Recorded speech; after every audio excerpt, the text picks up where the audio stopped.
किसी ने बहुत खूब कहा है कि कौन कहता है कि आसमां में सुराख नहीं होता, एक पत्थर तो तबीयत से उछालो यारो। तो ये जो तबीयत है ये आपका जज्बा है, जुनून है, जोश है और सकारात्मक सोच है। तो आज बात होगी सकारात्मक सोच पर, यानी पॉजिटिव थिंकिंग पर। हमारे साथ पहले भी जुड़े थे उरई ज़िला कारागार के जेल अधीक्षक सीताराम शर्मा जी। आज पॉजिटिव थिंकिंग पर बात करेंगे, तो बिना देर के हुए सीधे चलते हैं शर्मा जी के पास। देखिए, मनुष्य को अपने लक्ष्य प्राप्ति के लिए, जैसा कहा जाता है, कई एक स्पिरिचुअली में भी कहा जाता है कि हम जो चाहते हैं वैसा बन जाते हैं, या मनुष्य जो चाहता है वो प्राप्त कर सकता है जीवन में। तो काफ़ी हद तक ये कोटेशन एकदम से सही हैं। ये सारी चीज़ें निर्भर हैं सकारात्मक सोच पर, यानी आप कैसा सोचते हैं। जैसा सोचते हैं वैसा ही बन जाते हैं। ये हमारे धर्म ग्रंथों में भी है। रामचरितमानस में तुलसीदास जी कहते हैं, प्रबल प्रेम के पाले पड़कर प्रभु को नियम बदलते देखा।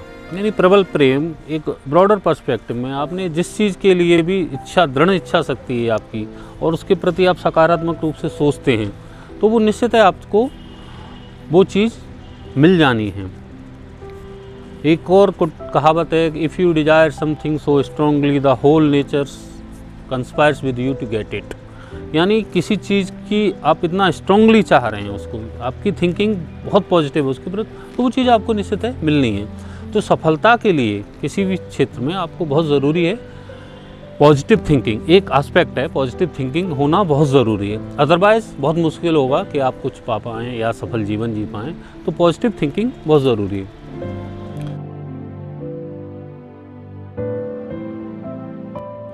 चीज़ें, पॉजिटिव थिंकिंग मतलब एक जैसी चीज़ें हैं, समाज जैसा है वैसा रहेगा। प्रकृति में जो चीज़ें हैं वो रहेंगी। धूप भी रहेगी, बरसात भी होगी, तूफान भी आएगा, आंधी भी आएगी, बाढ़ भी आएगी, ये आनी है, इन पे हमारा नियंत्रण नहीं है। तो अब इनमें या तो हम घबराते रहें या हम उनको एक पॉजिटिवली लें। पॉजिटिव थिंकिंग का मतलब ये है कि हमारे सराउंडिंग में जो चीज़ें हैं उनको हम ऐसे ग्रहण करें कि वो हमारे दिनचर्या को नकारात्मक रूप से प्रभावित न कर पाएँ, ना ही हमारे मानसिक स्तर को नकारात्मक रूप से प्रभावित कर पाएँ। जैसे एक इसको छोटी सी एक कहानी से समझेंगे। एक महात्मा थे, उनके दो शिष्य थे। उन शिष्यों में एक दिन महात्मा जी ने दोनों शिष्यों का मानसिक परीक्षण, उनकी सोच का परीक्षण करने के लिए दिन और रात की व्याख्या करने के लिए कहा। मतलब ये दिन और रात क्यों हैं? तो पहले शिष्य ने कहा कि गुरुजी ये रात तो होनी नहीं चाहिए। दिन जब होता है प्रकाश है, आदमी सब खुश रहते हैं, फूल पत्तियां खिलते हैं, और शाम एकदम से आती है, अंधेरा लेके आती है, जीवन में अंधकार रहता है, आदमी सो जाता है, किसी काम का नहीं रहता, सारी गतिविधियां बंद हो जाती हैं। तो ये रात का कोई औचित्य नहीं है गुरुजी, रात नहीं होनी चाहिए, और ये मनुष्य को एक तरह से निष्क्रिय बनाती है। तो ये उनका दूसरे शिष्य का दृष्टिकोण था कि गुरुजी हर रात जो होती है उसके बाद हर सुबह नया प्रकाश लेके आती है। मनुष्य नई ऊर्जा के साथ खड़ा होता है, अपने कार्य की गतिविधि को तरीके निर्धारित करता है, दिन भर काम करता है। शाम जब ढलने को होती है उस समय अपने घर जाता है, दीपक जलाता है, अंधेरे को भी प्रकाश में करता है, और अगले दिन फिर से काम करने के लिए, फिर से नए सृजन के लिए वो अपने आप को तैयार करता है, अपने मन और शरीर को आराम देता है। इसलिए दिन और रात एक संतुलन है, सृष्टि का संतुलन है। तो यहाँ इस कहानी से हमें दृष्टिकोण पता लगता है। दृष्टिकोण क्या, पहले शिष्य का दृष्टिकोण क्या था? वो जो पहला शिष्य था, यानी जो वो विचारधारा जिन भी लोगों की है, वो लोग जीवन में प्रसन्न नहीं रह पाएंगे, क्योंकि वो हमेशा कमियां देखते रहेंगे, नेगेटिविटी उनको हमेशा दिखाई देगी। उन्होंने कहा दिन और रात हैं, इनको बदल तो नहीं सकते हम। दिन रात की जो प्रकृति की व्यवस्था है उसको कोई नहीं बदल सकता, वो रहेंगे।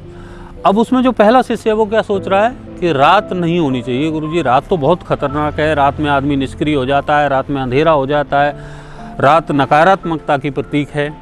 उसका लॉजिकली ठीक है, तार्किक दृष्टि से देखा जाए तो वो ठीक कह रहा है, लेकिन व्यावहारिक दृष्टि से वो चीज़ सही नहीं है, क्योंकि उसमें आप रोज़ हर दिन वो शाम को ये सोचेगा ऐसा व्यक्ति कि ये तो बस, यानी वो ज़िंदगी का आधा हिस्सा नकारात्मकता में गुजारेगा, वो कुछ ढंग का सोचेगा ही नहीं। दूसरा व्यक्ति है, उसने व्यवस्था को स्वीकार किया, जो है उसको स्वीकार कर लिया, यही है, उसमें बदलाव नहीं है। अब उसको उसने स्वीकार करने के बाद उसको सकारात्मक रूप से लिया कि ऐसा क्यों, सही विश्लेषण किया, उसने पूरा विश्लेषण किया, तार्किक विश्लेषण करके वो बता रहा है कि रात आ रही है लेकिन सुबह के संदेशे के साथ आ रही है। सुबह नई फिर होगी, उसमें फिर उजाले होंगे, व्यक्ति फिर से नया सृजन करेगा। और चूंकि व्यक्ति हैं, मैं हूँ, तो रात है, रात मैंने स्वीकार कर ली है और मैं उसमें फिर से क्या कर रहा हूँ, दीपक जला रहा हूँ। शाम होते ही दीपक जला रहा हूँ, शाम होते नए दीपक जल रहे हैं, तो फिर से उजाला हो रहा है। तो चीज़ें ऐसे, ये एक दृष्टिकोण है, इसको कहते हैं सकारात्मक सोच। ये है सकारात्मक सोच का एक पहलू। अब दूसरी चीज़ है, साइंटिफिकली इसको देखें, सकारात्मक सोच से कहते हैं, सकारात्मक सोच से कैसे बदलती, चीज़ें बदलेंगी कैसे, इसको मैग्नेटिक फील्ड से देख सकते हैं।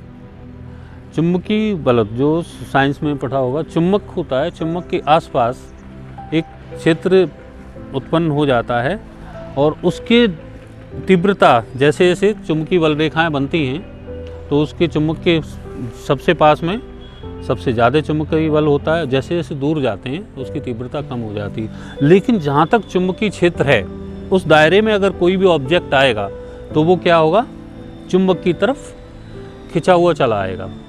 ऐसे ही जो हमारी सोच होती है उसके भी वाइब्रेशंस क्रिएट हो जाते हैं। जब आप किसी चीज़ के लिए लगातार सोचते हैं, पॉजिटिवली सोच रहे हैं कि मुझे ऐसा बनना है या मुझे ये हासिल करना है, तो आपकी जो सोच की तीव्रता कितनी है, उसी के आधार पर आपके चारों तरफ एक ऑरा क्रिएट हो जाता है और उस दायरे में आने वाली सारी चीज़ें आपकी सोच के लिए समर्पित हो जाती हैं। यानी आप जिस चीज़ के लिए सोच रहे हैं, आप जैसा सोच रहे हैं, वो घटनाएं उसी तरह से घटने लगती हैं। ये चीज़ें कई बार सिद्ध की जा चुकी हैं साइंटिफिकली, कई इस तरह के एक्सपेरिमेंट हुए हैं कि वातावरण भी आपके हिसाब से कैसे बदलता है। और व्यावहारिक रूप से भी हम देख सकते हैं, ऐसी बहुत सारी घटनाएं होती हैं कि जब हम जैसा सोच रहे होते हैं, वो सोच की तीव्रता कितनी, बस जैसे चुंबकीय क्षेत्र की तीव्रता पर निर्भर करता है कि ऑब्जेक्ट उसके पास कितनी तीव्रता से आएगा। अगर बहुत क्लोज एरिया में रखा जाएगा, जहाँ बिल्कुल पास में है, तो वो आप देखे होंगे एकदम से कोई, जैसे लोहे की कोई छड़ छोटी सी रखी चुंबकी, एकदम से तीव्रता से जाएगी चुंबक के पास।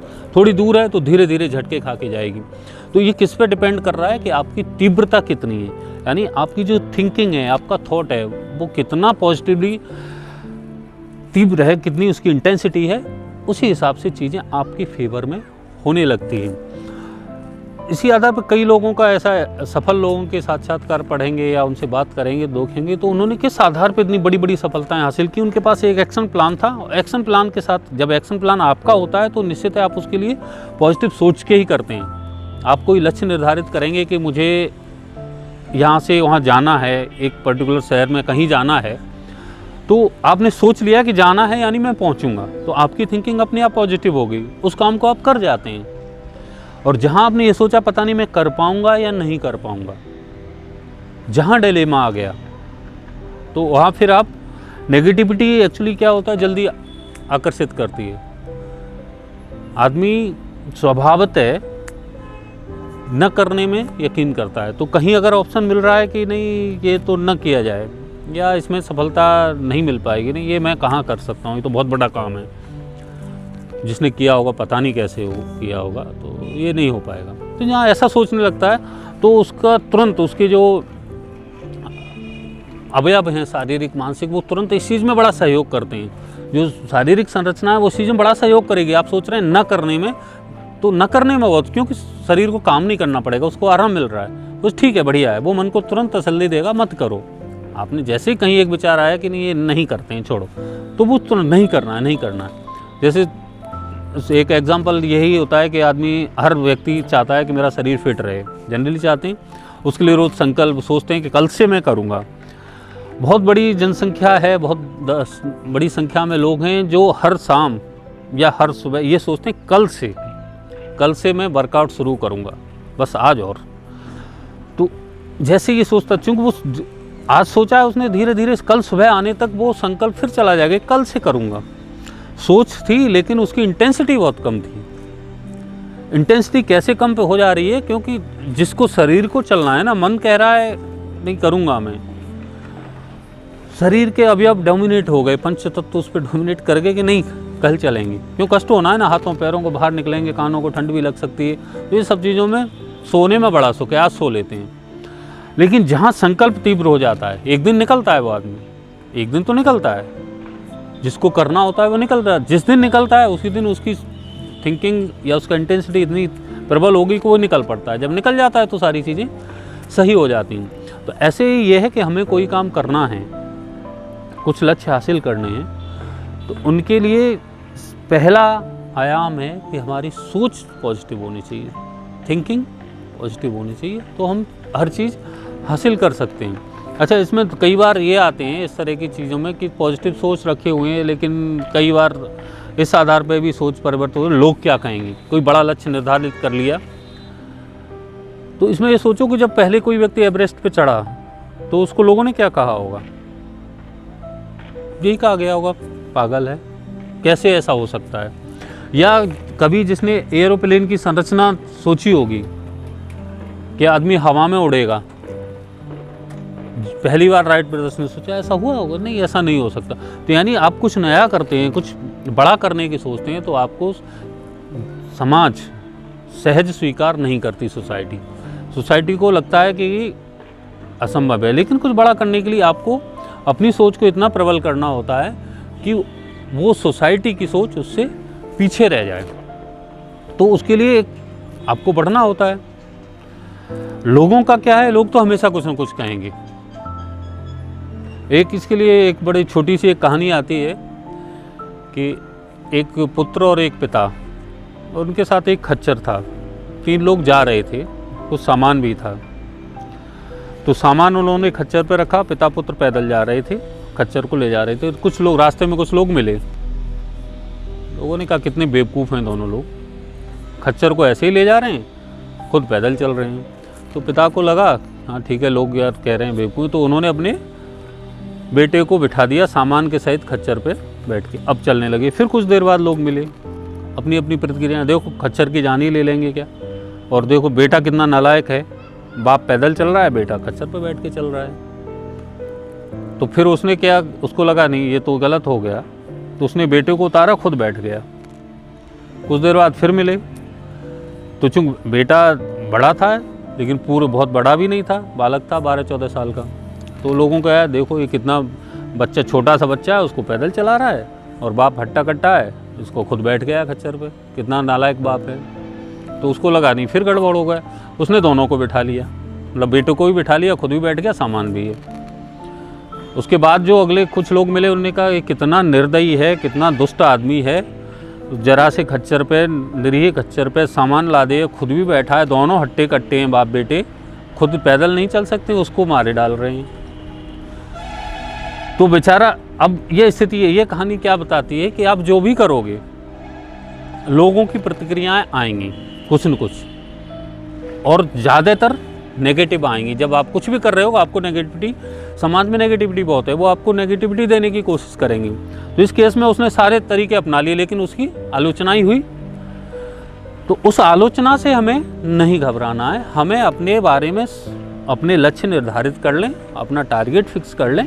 उसके बाद हमें पॉजिटिव सोच रखनी है कि मेरा लक्ष्य सही है और मैं इसके लिए जो कर रहा हूँ वो मैं सही कर रहा हूँ। मुझे उसमें अभी नहीं पड़ना है कि कौन क्या सोच रहा है, कौन क्या कह रहा है, उनसे नहीं। वो कब कर पाएंगे जब हमें अपनी सोच पे भरोसा होगा और हमारी सोच की तीव्रता इतनी होगी कि उसके दायरे में आने वाली सारी नेगेटिव पावर्स अपने आप दूर चली जाएं। तब हम दूसरों की आलोचना को लेते हुए आगे बढ़ पाएंगे। तो बहुत एक महत्वपूर्ण आयाम होता है हमारे जीवन की सफलता में सकारात्मक सोच। अन्य आयामों पे फिर से चर्चा करेंगे, तब तक के लिए जय हिंद। तो सकारात्मक सोच जीवन में कितना बड़ा बदलाव लाती है, ये सर की बातों से आपको पता चला होगा। तो सकारात्मक सोचें, अच्छा सोचें, पॉजिटिव रहें। ये वीडियो आपको कैसा लगा, अपनी प्रतिक्रिया हमें कमेंट बॉक्स में दें। वीडियो को लाइक करें, खूब शेयर करें, और अगर अभी तक आपने हमारे चैनल को सब्सक्राइब नहीं किया है तो सब्सक्राइब ज़रूर कर लें। वीडियो देखने के लिए बहुत बहुत धन्यवाद। नमस्कार।